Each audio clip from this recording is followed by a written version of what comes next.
I'm sure you heard of this issue of Merry Christmas. Did you hear it? You heard it. Oh, so people started saying, Mufti Menk said you shouldn't say Merry Christmas to the Christians. I'm sure you heard that. Why do you want to just take a small piece of the statement and hold it out like this and make it seem like we are people who do not believe in, a multicultural coexistence, multi-religious coexistence and so on? Let me tell you, I was asked about it recently in Singapore. And the reason I'm making mention of this is to show you that, look, we're not stupid.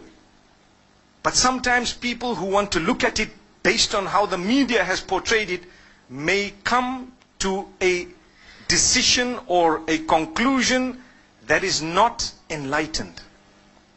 They haven't considered everything. So what happened? You see, I grew up in Zimbabwe.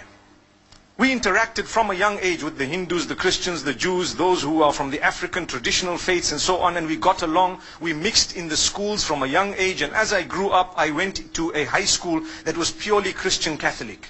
And that was the best option we actually had. They allowed me whatever I had, and obviously we catered for them, they catered for us. There was a lot of respect, and that's how we developed. Okay? However, when it came to Christmas, there were so many Christians who didn't believe in it. They said, no ways, this is wrong. I recall a young boy, I even know his name, and he was with me. He didn't used to like to participate in religious studies because he belonged to a certain sect of Christianity. And he used to say, these guys don't know what they're talking about because X, Y, and Z, and he gave his reasons. That's not the topic today. But there are Christians who don't believe in Christmas. They don't participate in it. Is there anything wrong if they don't believe in Christmas, Christians? There's nothing wrong. They didn't participate in it. There's nothing wrong. But the minute they put a block on someone else who believes otherwise, then there's a problem. That's what we're saying. So the question you have to ask yourself, did you stop people from celebrating what they want? No. Did you ban them? No. Did you disallow them? Did you spread hatred against them? No. All you said is, Lakum dinukum waliya din. You have your faith and I have mine. So as we grew up, there were a few Hindus who were with me at school. One of them used to eat beef. And I asked him, I said, how come you eat beef? Isn't this supposed to be one of the gods that you consider, a god with respect to them, with due respect to them? But he says, no, this is a special beef. I didn't understand that, but it was just that, okay, I'm not such a strict Hindu. That's what it meant. There were other Hindus who would tell him, listen, you are wrong. There were other Hindus who told him you are wrong. And there were other Hindus who tried to correct him. But he kept on eating it. And then, when it came to Eid al-Adha of the Muslimin, they would never congratulate us. Why? Because we are sacrificing or slaughtering their God, so to speak. We never ever felt bad.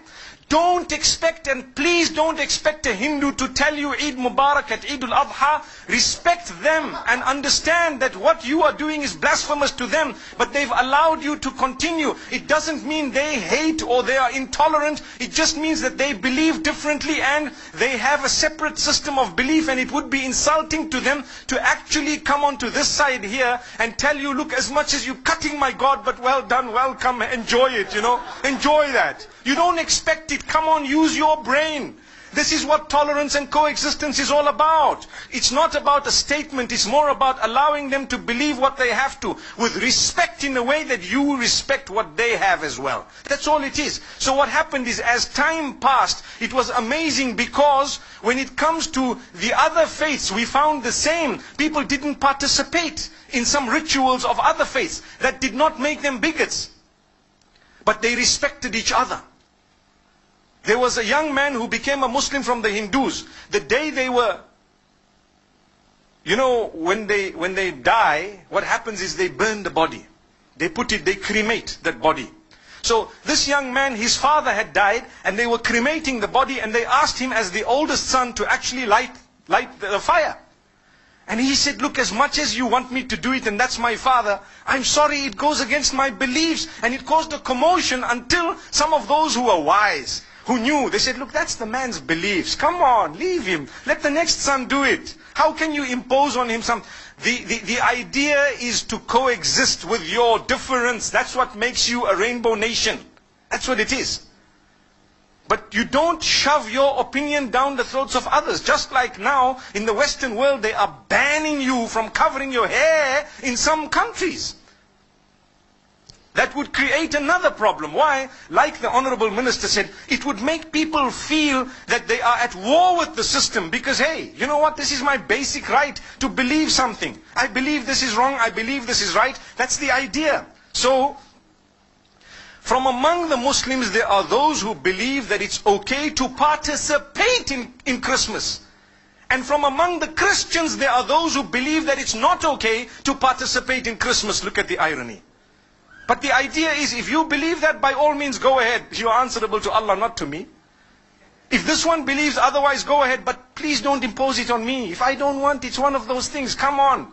You know, live and let live. Today, the problem is with all parties. We believe we are the only ones who are right. So we want to shove our opinions down the throats of the rest of the world. If not, they are the problem, they are the terrorists, they are the issue, they are this, that. Watch out. The words you are using will be used against you as well. Be careful. So this is why we say, as I grew up, still we used to sit and eat together as young boys. College. You know, you have your lunch, they have their lunch. We knew that if you have a beef burger, please don't offer it to the Hindus. It's insulting. It's blasphemous. They would actually feel so hurt. Don't. Would you ever, if you have Hindu friends, actually tell them, hey, have some beef? I don't think so. Exactly the same could be said about pork and the Muslims. Do you agree? Imagine if your friend says, this is a pork burger, come on, bacon tastes nice, you know, come on, you know. How would you feel? They respect you, you get along with them, you build the nation, you contribute towards the building of the nation together. Do you know that? But you have different dietary restrictions which are respected. So, this is something that we need to talk about. It's got nothing to do with this person is intolerant. There is a big difference between difference of opinion and intolerance. Very big. I can differ with you right now. I can differ with you on 100 matters, but I'm so tolerant. I promote tolerance. I promote coexistence. I promote the fact that all of us should contribute towards the development of our nation. Here in Malaysia, you have people, you have the Chinese, you have the Malays. On the other hand, you have Muslims, you have Buddhists, you have perhaps people who belong to Christianity, maybe even, you know, Jewish people, whatever other faiths. I don't know how the nation is made in terms of, you know, the various faiths, but I'm sure there are more than 20 or 30 different faiths. Look at the civil service. You will have people belonging to every race and to every religion, and they are serving the nation. That's what they're doing. What are they doing? Serving the nation.